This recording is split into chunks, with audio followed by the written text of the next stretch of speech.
Assalamualaikum warahmatullahi wabarakatuh.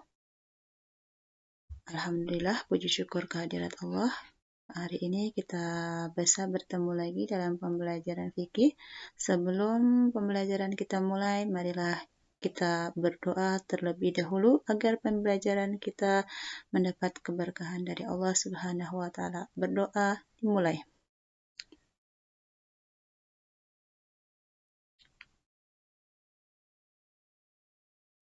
Berdoa selesai. Baiklah, hari ini kita akan melanjutkan materi kita setelah pembahasan konsep fikih dalam Islam. Bab yang kedua adalah pengurusan jenazah. Dalam pengurusan jenazah ini, kita perhatikan dulu peta konsep yang ada di depan kalian. Yang pertama, di dalam pengurusan jenazah itu ada 4 hal: memandikan jenazah, mengkafani jenazah, menyolatkan jenazah, dan menguburkan jenazah, di mana hukum dari keempat hal berikut ini adalah fardu kifayah. Pengurusan jenazah. Mengurus atau merawat jenazah disebut dengan tajhizul mayit. Pengurusan jenazah meliputi 4 hal seperti yang sudah dijelaskan di peta konsep awal, yaitu meliputi memandikan, mengkafani, menyolatkan, dan menguburkan, di mana hukum mengurus jenazah adalah fardu kifayah. Fardu kifayah adalah fardu yang bila dikerjakan oleh sebagian kaum muslim, maka terpenuhilah semua kewajiban tersebut. Namun, jika tidak ada salah satu dari seorang muslim untuk melaksanakan kewajiban tersebut, maka semua muslim di suatu daerah tersebut dianggap berdosa. Rasulullah Shallallahu Alaihi Wasallam menjelaskan keutamaan dalam merawat atau mengurus jenazah, yaitu dalam hadis riwayat Muslim yang berbunyi dari Abu Hurairah radhiyallahu an, dia berkata, Rasulullah Shallallahu Alaihi Wasallam bersabda, barang siapa yang menghadiri jenazah lalu turut menyolatinya, maka baginya 1 qirot, dan barang siapa yang menghadiri hingga menguburkannya, maka baginya 2 qirot. Kemudian Rasulullah Shallallahu Alaihi Wasallam ditanya, apakah yang dimaksud dengan 2 qirot? Wahai Rasulullah, Rasulullah menjawab, seperti 2 bukit yang besar. Jadi, keutamaan dari kita mengurus jenazah itu adalah jika sampai menyolatinya, maka kita akan mendapat 1 qirot. Kemudian, jika sampai menguburkannya, maka pahalanya adalah 2 qirot, yaitu sebesar 2 bukit yang besar. Sebelum seseorang meninggal akan mengalami suatu kejadian atau peristiwa yang disebut dengan naza atau sakaratul maut, di mana sakaratul maut itu adalah ketika roh seseorang hendak keluar dari jasadnya. Sakaratul maut ditandai oleh berbagai gejala seperti dinginnya ujung-ujung anggota badan, seperti anggota tangan, ujung kaki, kemudian rasa lemah, kantuk, hilangnya kesadaran, dan bahkan tidak bisa membedakan sesuatu. Orang yang sedang mengalami sakaratul maut akan merasakan sakit yang luar biasa. Seperti dijelaskan dalam hadis, sakit orang yang mengalami sakaratul maut seperti yang disayat dengan 500 sayatan pedang. Oleh karena itu, ketika menjumpai seseorang dalam keadaan sakaratul maut, maka pihak keluarga atau orang yang di sekitar jenazah tersebut atau orang yang sakit parah tersebut hendaknya menuntunnya untuk membaca kalimat tahlil atau kalimat la ilaha illallah yang pada saat itu disebut dengan talqin mayit, di mana Rasul bersabda, ajarilah olehmu orang-orang yang sakit atau hampir mati dengan membaca kalimat tahlil, yaitu La ilaha illallah. Hal yang perlu dilakukan ketika menjumpai orang yang baru saja meninggal dunia ada 3 hal. Yang pertama, apabila mata masih terbuka, maka pejamkanlah dengan mengerut pelupuk mata secara perlahan-lahan. Kemudian, apabila mulut masih terbuka, katupkan dengan tangan. Jika tidak bisa, maka diperbolehkan mengikatnya dengan tali atau selendang agar mulutnya tidak kembali terbuka. Setelah itu adalah hal yang harus dilakukan menutup seluruh tubuh jenazah dengan kain sebagai penghormatan terhadap jenazah tersebut. Jenazah berasal dari bahasa Arab yang berarti mayat. Seorang muslim yang telah meninggal dunia harus segera diurus. Pengurusan jenazahnya tidak boleh ditunda-tunda, kecuali terdapat hal-hal yang memaksa penundaan tersebut seperti menunggu visum dokter, menunggu keluarga dekatnya yang berada jauh, dan lain sebagainya. Ada beberapa kategori jenazah dan cara perawatannya. Yang pertama, jika jenazahnya muslim, seperti muslim dewasa atau muslimah, maka jenazah tersebut berhak padanya 4 hal. Yang pertama, dimandikan. 2, dikafani, disolatkan, dan dikuburkan.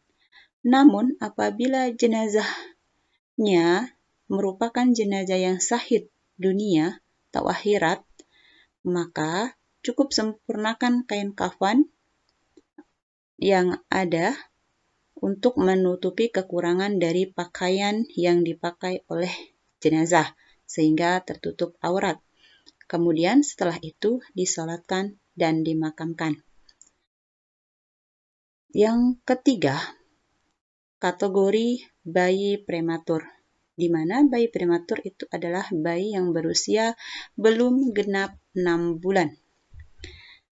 Jika bayi prematur tersebut lahir dalam keadaan hidup, maka dilakukan kepadanya sebagaimana kewajiban terhadap mayat atau jenazah dewasa. Dengan kata lain, dimandikan, dikafani, disolatkan, dan dikuburkan.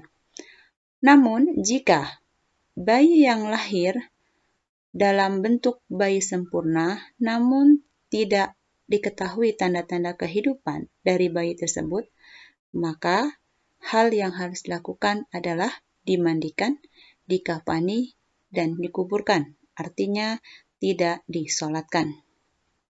Dan tipe yang ketiga, yaitu apabila bayi yang lahir itu belum berbentuk manusia, tidak ada kewajiban apapun bagi mayat tersebut, namun disunahkan untuk membungkusnya dengan kain dan memakamkannya.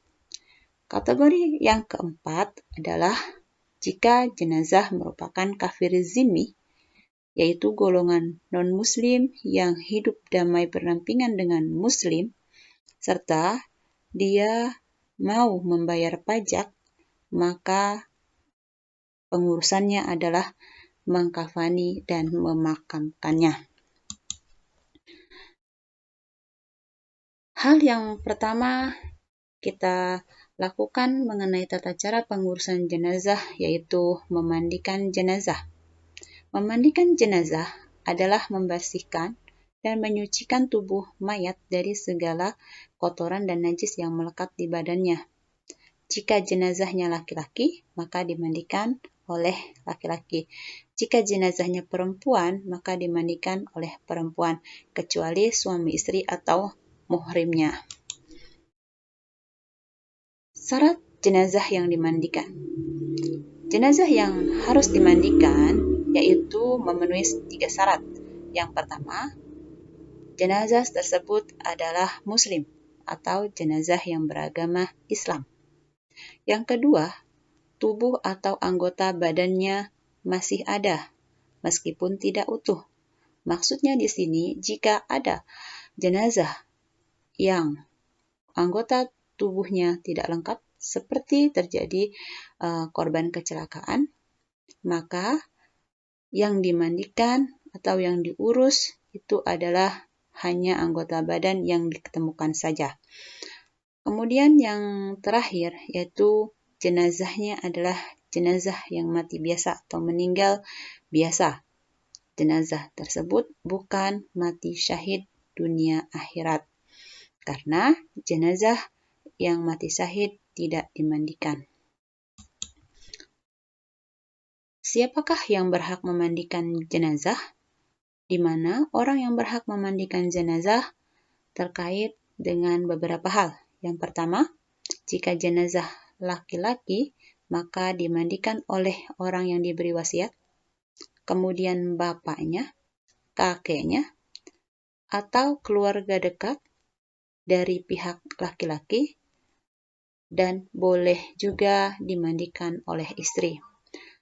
Yang kedua, jika jenazah perempuan, maka dimandikan oleh orang yang diberi wasiat. Selanjutnya adalah ibu, nenek, atau keluarga terdekat dari pihak wanita, dan boleh juga dilakukan oleh suaminya. Yang ketiga, jika jenazahnya masih anak-anak, maka jika anak laki-laki boleh dimandikan oleh perempuan, jika anak perempuan boleh dimandikan laki-laki. Kemudian yang terakhir, jika perempuan mati dan semuanya yang hidup adalah laki-laki, tidak ada suami, atau sebaliknya, misal yang meninggal adalah laki-laki dan yang hidup semua adalah perempuan dan tidak ada istri, maka jenazah tersebut tidak dimandikan tetapi cukup ditayamumkan oleh seseorang dari mereka dengan memakai sarung tangan. Hal-hal yang perlu dipersiapkan dalam memandikan jenazah, yang pertama berkaitan dengan tempat. Tempat yang digunakan untuk memandikan jenazah harus tertutup dan terjaga dari halayak umum. Mengapa demikian? Agar aurat dan aib dari jenazah tersebut tidak terlihat oleh halayak umum, dan itu juga sebagai bentuk penghormatan kepada jenazah. Peralatan yang perlu disiapkan yang digunakan untuk memandikan, yang pertama adalah alas memandikan jenazah. Diutamakan alas yang memandikan jenazah itu adalah tempatnya tinggi dan berlubang agar najis yang keluar dari jenazah tidak menempel lagi kepada jenazah. Wadah, kemudian air secukupnya, sabun, spons, handuk, kapur barus, air mawar atau air bidara yang bertujuan agar wangi dan tidak bau. Dalam memandikan jenazah juga ada beberapa etika yang harus kita lakukan. Yang pertama, haram melihat aurat jenazah kecuali untuk kesempurnaan memandikan jenazah tersebut. Yang kedua, memakai alas tangan ketika menyentuh auratnya. Selanjutnya adalah mayat dibaringkan di tempat yang agak tinggi atau bila tidak ada tempat ini dipangku oleh 3 atau 4 orang. Selanjutnya adalah etika yang selanjutnya, mayat dimandikan dalam keadaan tertutup seluruh anggota tubuhnya. Jika tidak memungkinkan, boleh yang tertutup hanya auratnya saja. Yang selanjutnya adalah sunnah menutup wajah mayat dari awal sampai selesai proses pemandian. Yang selanjutnya, air yang digunakan itu sunnah menggunakan air dingin. Bagaimana tata cara pelaksanaan jenazah, cara memandikannya? Silakan perhatikan video berikut ini.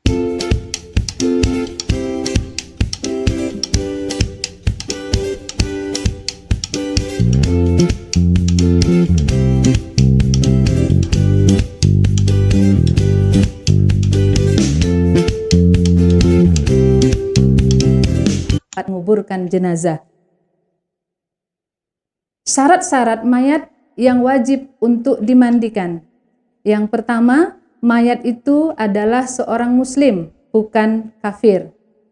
Nah, kemudian ada sebahagian tubuh mayat yang dapat dimandikan. Selanjutnya, bukan bayi yang keguguran dan ketika lahir dalam keadaan sudah meninggal dunia. Selanjutnya, mayat tersebut bukan mati syahid. Adapun syarat orang yang memandikan jenazah, yang pertama, muslim, belakal, dan baligh. Yang kedua, berniat untuk memandikan jenazah. Yang ketiga, jujur dan soleh. Yang keempat, dapat dipercaya dan amanah. Sehingga jika mayit ada aibnya, aib itu tidak tersebar ke masyarakat. Nah, selanjutnya, orang yang memandikan jenazah, jika jenazah itu laki-laki, maka yang memandikannya adalah yang pertama, orang yang diwasiatkannya. Ketika mayit masih hidup, dia mewasiatkan kepada seorang laki-laki untuk melaksanakan fardu kifayah memandikan jenazahnya, maka kita dahulukan dia. Kemudian yang kedua, bapak atau kakek atau keluarga laki-laki yang terdekat. Nah, kemudian muhrimnya ya, dan istrinya. Nah, jika jenazah itu perempuan, maka yang memandikan jenazah tersebut adalah ibunya, neneknya, kemudian keluarga terdekat dari pihak perempuan yang perempuan juga, nah kemudian suaminya. Nah, selanjutnya ada hal-hal yang perlu kita persiapkan di dalam memandikan jenazah tersebut. Nah, yang pertama adalah tempat untuk memandikan jenazah.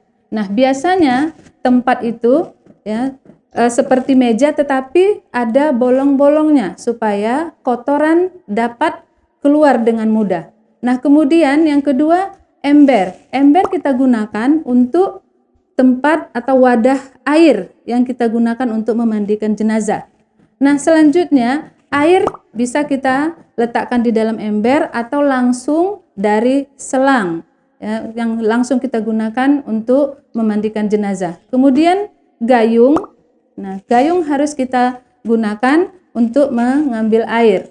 Selanjutnya kapas bisa kita gunakan. Nah, kapas wajah seperti ini atau kapas seperti ini. Nah, kemudian cotton bud. Nah, cotton bud juga kita gunakan ya, bud seperti ini. Nah, untuk menggosok lubang hidung atau kuping dan kotoran-kotoran yang ada di wajah jenazah. Nah, selanjutnya kapur barus. Kapur barus, nah seperti ini. Nah, tetapi kapur barus ini kita gerus dahulu. Kita tumbuk dahulu, kita haluskan. Baru nanti akan kita beri air.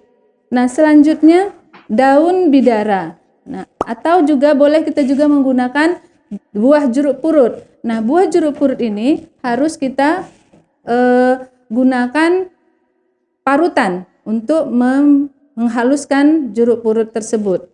Nah, baru kita letakkan di dalam wadah seperti ini dan kita berikan air. Nah, kemudian kain penutup. Ya, kain penutup mayat artinya jenazah ini tidak boleh kita lihat auratnya. Nah, ini adalah jenazah dari korban kecelakaan. Nah, kita lihat ya tangannya patah, yang satu juga entah kemana ya. Kemudian kakinya juga mengalami cedera. Nah, kemudian handuk yang kita gunakan untuk mengelap jenazah ketika jenazah sudah dimandikan. Nah, kemudian sabun ya, sabun boleh kita gunakan sabun batang ya, tetapi sabun batang ini harus kita haluskan juga dulu. Ya, akan lebih baik lagi kalau kita menggunakan sabun cair seperti ini. Nah, kemudian kita juga gunakan sampo. Nah, sampo juga kita gunakan untuk membersihkan jenazah tersebut. Nah, kemudian kita akan menggunakan gunting. Nah, gunting ini kita akan gunakan ketika dibutuhkan. Misalnya jenazah dalam keadaan berbusana, busananya susah untuk kita buka, maka kita gunakanlah gunting ini untuk membuka pakaian jenazah. Nah, kemudian masker. Nah, masker ini harus kita gunakan ketika kita menyelenggarakan jenazah. Nah, seperti ini.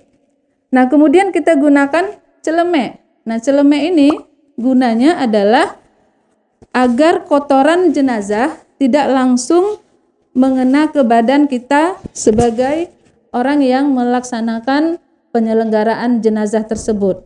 Nah, selanjutnya kita gunakan juga tong sampah. Nah, tong sampah itu diperlukan ketika kita membuang kapas ataupun sampah-sampah yang lain dari kegiatan kita dalam memandikan jenazah tersebut. Nah, adapun cara memandikan jenazah, yang pertama kita letakkan mayat di tempat mandi yang sudah kita sediakan. Inilah tempat mandinya. Ya, dan tempat ini sebaiknya berlobang-lobang sehingga kotoran tersebut akan mudah turun.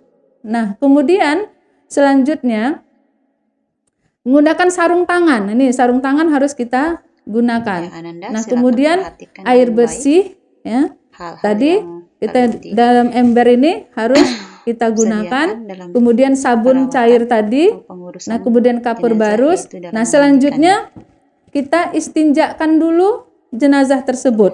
Nah, dalam untuk istinja mengistinjakan nanti jenazah, ada di slide dalam mengistinjakan jenazah, kita selanjutnya tidak boleh mengenai melihat lapas-lapas aurat niat jenazah. istinja. Harus kita tutup.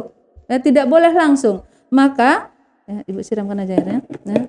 Mengistinjakan jenazah, Ibu disiram dalam memandikan jenazah sekurang-kurangnya ada 4 orang. Ya, tetap tidak boleh langsung tangan kita mengena aurat jenazah, tapi harus menggunakan alas. Ya, harus dari dalam. Laksanakan. Nah, kita gosok-gosok dari dalam. Air tetap dialirkan. Nah, harus kita istinjakan. Nah, kemudian ya, mayit agak kita dudukkan sedikit, angkat sedikit kepalanya ya, kalau bisa. Ini kan karena jenazahnya korban kecelakaan, sudah tidak bisa lagi kita angkat dia sedikit, tapi tidak apa-apa, sebisanya kita akan lakukan. Nah, kemudian air tetap disiram. Ya, tetap disiramkan air kepada jenazah tersebut sambil kita gosok-gosokkan. Baik di kubulnya ataupun duburnya, dari bawah juga harus kita bersihkan. Nah, kemudian selanjutnya kita membersihkan gigi. Ya. Gigi jenazah harus kita bersihkan.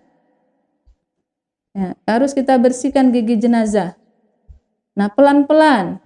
Kemudian lubang hidungnya juga harus kita bersihkan. Cotton bud yang digunakan untuk membersihkan Lubang setiap hidungnya kita anggota bersihkan. itu harus diganti-ganti. Oke. Kemudian selanjutnya kupingnya juga harus kita bersihkan. Pelan-pelan kita harus membersihkan jenazah tersebut. Dalam memandikan jenazah itu diperlakukan secara Nah, selanjutnya kita bisa juga menggunakan kapas ya, ketika membersihkan kotoran-kotoran yang ada pada jenazah tersebut. Nah, terus disiram air terus disiram pelan-pelan. Nah, setelah bersih semuanya, kita anggap bersih semuanya, ya, maka barulah kita siramkan air kepada jenazah mulai dari kepala sampai ke kaki. Kemudian kita pasang niat. Jika jenazahnya laki-laki, maka niat yang dilafalkan adalah nawaitul ghusla lihazal mayyiti fardul kifayati lillahi ta'ala. Jika jenazahnya perempuan, maka lafaz niatnya adalah nawaitul ghusla lihazihil mayyitati fardul kifayati lillahi ta'ala. Nah, kemudian barulah kita siram air dari ujung rambut sampai ke ujung kaki. Nah, kita siram terus air dari ujung rambut sampai ke ujung kaki. Siram sekali lagi 3 kali. Nah, kemudian kita siram bahagian dari sebelah kanan mayit. Nih 3 kali. Ya. Tak salah gambarnya. Nah, ini 3 kali. Nah, kemudian kita lanjutkan dengan menyiram sebelah kiri 3 kali. Nah, 1 kali, 2 kali, nah kemudian 3 kali. Nah, kemudian jenazah kita miringkan ke sebelah kiri. Kita miringkan jenazah sebelah kiri. Ketika Kemudian jenazah kita siram air. dimandikan atau Kita siram dimiringkan ke air sebelah kiri, dari maka belakang. ada doa yang dibaca, yaitu dengan membaca Dari doa bagian belakang. Ghufranaka Rabbana, Ghufranaka ya Allah, Ya. Rabbana wa Sekali ilaikal lagi, masir. 3 kali juga.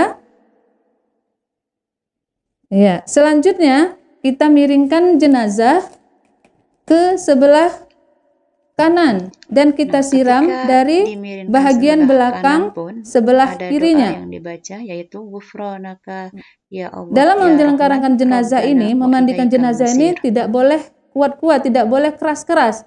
Walaupun sudah meninggal, tetapi harus kita jaga. Ya. Nah, kemudian kita siramkan kembali air dari kepala ke ujung kaki. Nah, kemudian sambil kita sabuni, kita beri sabun.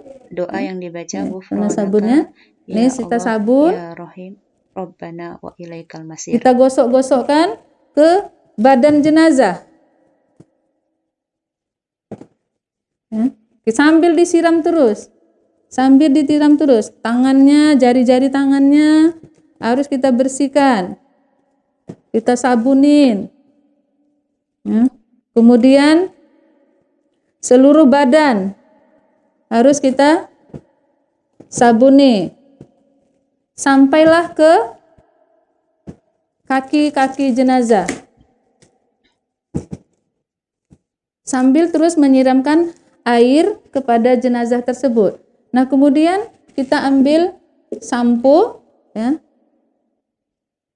Kita sampo rambutnya sambil disiram-siram, ya. Kita sampo rambutnya sambil kita disiram-siram. Nah, setelah selesai kita menyabuni jenazah, maka kita menyiramkan jenazah dengan air bersih lagi. Ya, air bersih. Dari kepala pelan-pelan, ya.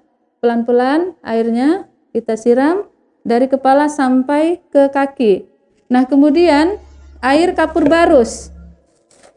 Nah, air kapur barus kita siramkan ke jenazah tersebut. Nah, kemudian air daun bidara, ya, dan juga air jeruk purut kita siramkan kepada jenazah tersebut, ya, agar jenazah tersebut tidak mudah dikerumuni binatang seperti semut dan sebagainya. Nah, selanjutnya kita akan melakukan wudhu terhadap jenazah tersebut. Nah, dalam melakukan wudhu ini sama seperti kita melaksanakan wudhu ketika kita dalam keadaan hidup. Nah, tapi niat untuk melaksanakan wudhu jenazah ini adalah nawaitul wudu'a lihazal mayyiti lillahi ta'ala jika jenazahnya laki-laki. Namun jika jenazahnya perempuan, niat yang kita lafalkan adalah nawaitul wudu'a lihazihil mayyitati lillahi ta'ala. Barulah kita wudukan pada jenazah tersebut, kita siram dulu wajahnya, ya, secara merata. Sunat 3 kali kita siram wajahnya. Kemudian kita siram tangan kanannya. Siram pakai air. Nah, dari ujung jari sampai ke siku. Dari ujung jari sampai ke siku. Namun perhatikan. Kemudian tangan kirinya. Ini karena tidak ada tangan kiri, karena dia adalah korban kecelakaan, tangan kirinya putus dan tidak tahu entah kemana, maka kita siramkan saja apa yang masih bisa kita siram di bahagian lengan yang tertinggal. Nah, kemudian selanjutnya kita siram kepalanya. Ini juga 3 kali. Kemudian telinganya juga 3 kali. Oke. Nah, selanjutnya ke kakinya. Ya, kaki bagian kanan. Ini juga 3 kali. Selanjutnya kaki kiri juga 3 kali. Nah, oke Ananda, demikianlah pelaksanaan Setelah selesai memandikan diwudukan, jenazah tersebut. Nah, disyahadatan dengan ini mengangkatkan kain kepala, jenazah yang kain untuk penutup jenazah ini kehadap kan dalam kiblat, keadaan membaca basah, la ilaha ya, illallah dalam la keadaan syarikalah basah. lahul Maka mulku wa harus lahul kita hamdu yuhyi wa ganti yumiitu dengan wa huwa ala kain kulli syai'in kering. qadir. Ya, caranya seperti ini. Setelah Tidak boleh langsung selesai, kita angkat basahannya, tetapi harus maka kita ditutup tutup dulu. jenazahnya, kemudian dibasihkan dengan handuk, Nah, kita pasang kain kemudian diganti dengan penutupnya, kain yang baru kering. basahan tadi, ya, basahan tadi pelan-pelan kita tarik kembali sehingga kain penutup jenazah tersebut ya, adalah sudah kering. Ya. Nah, demikianlah cara memandikan jenazah yang dapat Bunda sampaikan kepada Ananda semuanya. Harapan Bunda, ketika Ananda telah memahami bagaimana proses penyelenggaraan jenazah ini, khususnya memandikan jenazah yang kita laksanakan pada kesempatan yang berbahagia ini, Bunda berharap kepada Ananda dapat mengaplikasikan ilmu yang kita pelajari pada hari ini di tengah-tengah masyarakat. Demikian yang dapat Bunda sampaikan. Terima kasih atas segala perhatian. Mohon maaf atas segala kekurangan. Hadanallahu wa iyyakum ila siratal mustaqim. Wassalamualaikum warahmatullahi wabarakatuh. Itulah tata cara memandikan jenazah. Di sini ada beberapa doa atau lafaz yang dibaca ketika penyelenggaraan jenazah tadi, seperti untuk istinja bisa dibaca di sini nawaitul istinja li hadzal mayyiti fardhu kifayah lillahi taala, untuk jenazah laki-laki. Untuk jenazah perempuan nawaitul istinja li hadzihil mayyitati fardhu kifayah lillahi taala. Maaf kurang menambahkan huruf hi. Selanjutnya adalah lafaz niat untuk memandikan jenazah. Nawaitul ghusl li hadzal mayyiti fardhu kifayah lillahi taala. Selanjutnya untuk perempuan, nawaitul ghusla li hadhil mayyitati fardhu kifayah lillahi ta'ala. Selanjutnya lafaz niat mewudukan jenazah, nawaitu wudu'a li hadzal mayyiti fardhu kifayah lillahi ta'ala, untuk jenazah laki-laki, dan untuk jenazah perempuan nawaitul wudu'a li hadhil mayyitati fardhu kifayah lillahi ta'ala. Selanjutnya adalah lihat ketika dimiringkan ke kiri, ya, dimiringkan ke kiri, menyiram sebelah kanan, membaca Ghufranaka ya Allah Rabbana wa ilaika masir. Ketika jenazah dimiringkan ke kanan, membasuh sebelah kiri 3 kali, membaca doa Ghufranaka ya Allah ya Rahman Rabbana wa ilaika masir. Dan ketika ditelentangkan kembali dengan siram 3 kali dari ujung kepala sampai ujung kaki dengan membaca doa Ghufranaka ya Allah ya Rahim Rabbana wa ilaika masir. Setelah selesai diwudukan, maka jenazah disyahadatkan dengan membaca la ilaha illallah wahdahu la syarikalah lahul mulku wa lahul hamdu yuhyi wa yumiitu wa huwa ala kulli syai'in qadir. Jika jenazah tadi tidak bisa dimandikan, maka dengan tayamumkan, seperti dalam suatu daerah, misal yang meninggal laki-laki dan semua yang hidup adalah perempuan, maka jenazah tersebut cukup ditayamumkan, tidak dimandikan, dengan membaca niat tayamum. Jika jenazahnya laki-laki, nawaitu tayamum li hadzal mayyiti fardhu kifayah lillahi ta'ala. Jika jenazahnya perempuan, membaca lafaz tayamum, nawaitu tayamum li hadhil mayyitati fardhu kifayah lillahi ta'ala. Itulah materi yang kita pelajari hari ini tentang memandikan. Selanjutnya minggu depan mengkafani, menyolatkan, dan menguburkan jenazah. Nah, untuk tugas hari ini silahkan, atau untuk tugas di bab ini silahkan kalian membuat penyelenggaraan memandikan jenazah.